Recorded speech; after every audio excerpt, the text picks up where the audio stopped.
25 ans plus tard, quand je repense à Dédé, je me rappelle d'un vrai artiste, un militant, un gars qui, sans compromis, je dirais, un artiste sans compromis. Et c'est la première fois que je perdais quelqu'un. Je perdais mon grand frère, un de mes meilleurs amis, et je vivais le plus grand deuil de ma vie encore à ce jour. Même l'annonce du cancer m'a pas fait aussi fort que la mort de Dédé.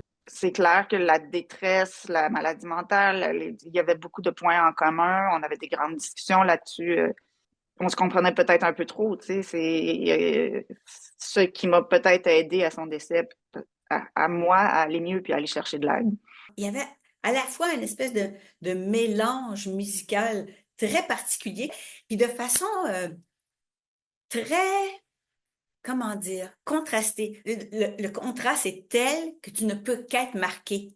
Et encore aujourd'hui, quand je réécoute Dehors Novembre, qui est à mon sens un des plus grands disques qui a jamais été fait au Québec, qui encore aujourd'hui n'a pas pris une seule ride.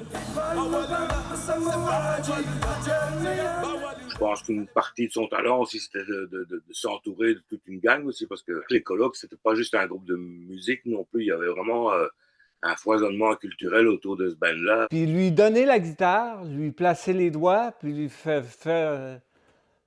ça le rendait terriblement heureux, puis moi aussi. Ça n'a pas été long qu'il m'a dépassé, là, vois-tu. Dédé, c'est plus quand il en était à Montréal, quand il tombe artiste, là. C'était Dédé, mais ici, nous autres, à Normandin, c'était tout. Il m'a déjà dit, à un moment donné, je l'ai ramené dans un spectacle de Dolbeau à Normandin. J'avais passé en avant de chez moi. Il m'a dit, toi, Laval, il dit, t'es chanceux. J'ai dit, pourquoi? Il dit, t'as une famille, t'as des enfants. Moi, j'ai rien de tout ça. Ça me manque. Toutes les fois qu'on voit passer une émission, une toune, ça remonte dans la tête.